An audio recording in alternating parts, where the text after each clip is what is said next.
નમસ્કાર મિત્રો, જેનેટ ન્યૂઝમાં હું નિમેશ આપ સૌનું હાર્દિક સ્વાગત કરું છું. સોનાના ભાવમાં ફરી એકવાર મોટી ઉથલપાથલ થઈ છે.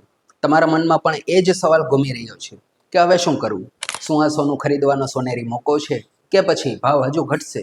અને રાહ જોવામાં જ સમજદારી છે. કેટલાક દિવસોથી બજારમાં જે ઉતાર ચઢાવ જોવા મળી રહ્યા છે તે સામાન્ય ખરીદદારથી લઈને મોટા રોકાણકાર સુધી સૌને વિચારતા કરી દીધા છે. પણ ચિંતા ના કરો, આ વિડીયોના અંત સુધીમાં તમારા બધા જ સવાલોના જવાબ મળી જવાના છે. અમે તમને જણાવીશું કે ભાવમાં આ ફેરફાર પાછળ કયા કારણો જવાબદાર છે અને એક્સપર્ટ્સના મતે આવનારા દિવસોમાં સોનાની ચાલ કેવી રહેવાની છે. તો ચાલો સૌ પ્રથમ અત્યારે બજારની સ્થિતિ વિશે આપણે ચર્ચા કરીએ. સીધા ભાવ ઉપર જ જઈએ છીએ. 3 નવેમ્બર 2025ના રોજ ગુજરાતના બજારોમાં એ 24 કેરેટ સોનાનો ભાવ એ 10 ગ્રામ દીઠ લગભગ 1,23,040 રૂપિયાની આસપાસ ચાલી રહ્યો છે. જ્યારે 22 કેરેટ સોના માટે તમારે 10 ગ્રામના લગભગ 1,12,790 ચૂકવવા પડશે. ઓક્ટોબરના અંતમાં ભાવમાં તેજી જોવા મળી હતી, પરંતુ નવેમ્બરની શરૂઆતમાં ભાવ લગભગ સ્થિર થઈ ગયા અને તેમાં થોડો ઘટાડો પણ નોંધાયો છે.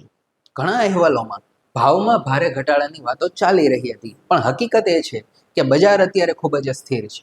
આંતરરાષ્ટ્રીય બજારમાં થતા નાના મોટા ફેરફારોની સીધી અસર એ આપણા સ્થાનીય બજારો પર પડી રહી છે. આ જ ઉતાર ચઢાવને કારણે ખરીદદારો એ મૂંઝવણમાં છે કે શું તેમને અત્યારે ખરીદી કરવી જોઈએ કે પછી ભાવ વધુ તૂટવાની રાહ જોવી જોઈએ. હવે ભાવમાં કેમ થઈ રહી છે આટલી બધી ઉથલપાથલ, એના વિશે આપણે વાત કરીએ તો સોનાના ભાવમાં આ ઉતાર ચઢાવ પાછળ કોઈ એક નહીં પરંતુ ઘણા રાષ્ટ્રીય અને આંતરરાષ્ટ્રીય કારણો જવાબદાર છે. ચાલો તેને એકદમ સરળ ભાષામાં આપણે સમજીએ. પહેલું અને મુખ્ય કારણ છે અમેરિકી ફેડરલ રિઝર્વની નાણાકીય નીતિ. તાજેતરમાં જ ફેડરલ રિઝર્વે વ્યાજ દરમાં 0.25%નો ઘટાડો કર્યો છે. સામાન્ય રીતે જ્યારે વ્યાજ દર ઘટે છે ત્યારે સોનાના ભાવ એ વધતા જોવા મળે છે, કારણ કે તે રોકાણ તરીકે વધુ આકર્ષક બને છે. પરંતુ ફેડરલ રિઝર્વના ચેરમેન જેરોમ પોવેલે સ્પષ્ટ સંકેત નથી આપ્યા કે ભવિષ્યમાં પણ વ્યાજ દરમાં ઘટાડો ચાલુ રહેશે. આ અનિશ્ચિતતાને કારણે રોકાણકારો એ થોડા સાવચેત થઈ ગયા છે અને મોટા નિર્ણયો લેતા અચકાઈ રહ્યા છે. બીજું મોટું કારણ છે અમેરિકા અને ચીન વચ્ચેના વેપાર સંબંધો. હાલમાં બંને દેશો વચ્ચે તણાવ ઘટાડવા માટે એક સમજૂતી થઈ છે, જેના પગલે અમેરિકાએ ચીન પર લગાવેલા કેટલાક ટેરિફ એ ઘટાડ્યા છે.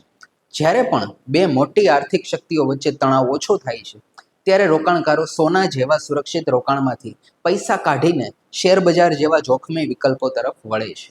આનાથી સોનાની માંગ ઘટે છે અને તેના ભાવ પર દબાણ આવે છે. આ સિવાય વાત કરીએ તો ડોલરની મજબૂતાઈ અને વૈશ્વિક સ્તરે અન્ય આર્થિક ગતિવિધિઓ પણ સોનાના ભાવ પર સીધી અસર કરે છે.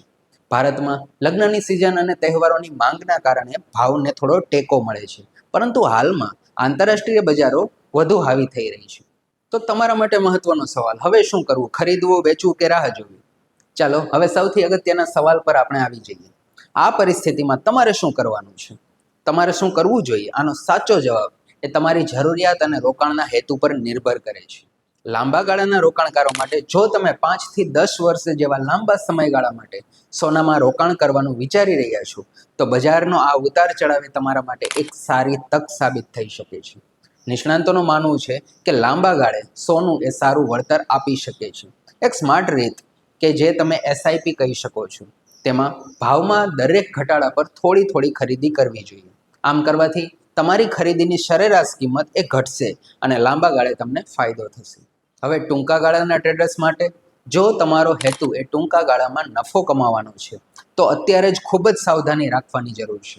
બજાર અત્યંત અસ્થિર છે અને ભાવ કઈ દિશામાં જશે તેનું અનુમાન લગાવવું એ ખૂબ જ મુશ્કેલ છે. એક્સપર્ટ્સના મતે બજારમાં પ્રોફિટ બુકિંગનું દબાણ પણ આવી રહ્યું છે. તેથી કોઈ પણ મોટો સોદો કરતા પહેલા બજારને થોડું સ્થિર થવા દેવાની રાહ જોવી એ જ સમજદારી ભર્યું પગલું રહેશે. હવે લગ્ન કે અન્ય પ્રસંગો માટે ખરીદી. જો તમારે આગામી કેટલાક મહિનાઓમાં લગ્ન કે કોઈ પારિવારિક પ્રસંગ માટે ઘરેણાં ખરીદવા છે, તો આ સમય તમારા માટે ફાયદાકારક બની શકે છે. તમે તમારી કુલ ખરીદીને 2 કે 3 ભાગમાં વહેંચી શકો છો. અત્યારે થોડી ખરીદી કરી લો અને જો ભવિષ્યમાં ભાવ વધુ ઘટે છે તો બાકીની ખરીદી કરી શકો છો. એક સાથે બધી ખરીદી કરવાને બદલે તબક્કાવાર ખરીદી કરવી એ જ સ્માર્ટ નિર્ણય સાબિત થઈ શકે છે. નિષ્ણાંતો સ્પષ્ટપણે માને છે કે સોનાના ભાવનું ભવિષ્ય હવે સંપૂર્ણપણે વૈશ્વિક પરિસ્થિતિ પર નિર્ભર કરે છે. જો આંતરરાષ્ટ્રીય સ્તરે રાજકીય કે આર્થિક અસ્થિરતા વધે છે, તો લોકો ફરી સોના તરફ વળશે અને તેના ભાવ આસમાને પહોંચી શકે છે.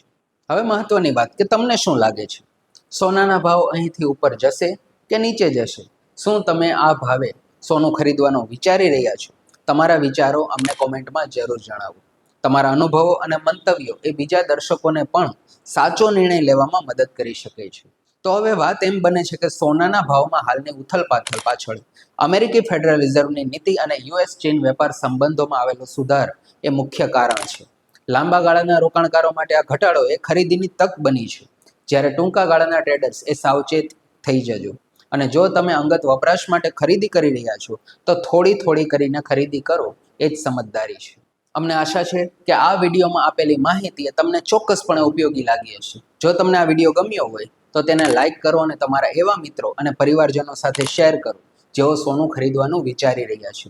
સોનાના બજાર પર આવા જ રસપ્રદ અપડેટ માટે અમારી ચેનલને સબસ્ક્રાઇબ કરવાનું ના ભૂલશો.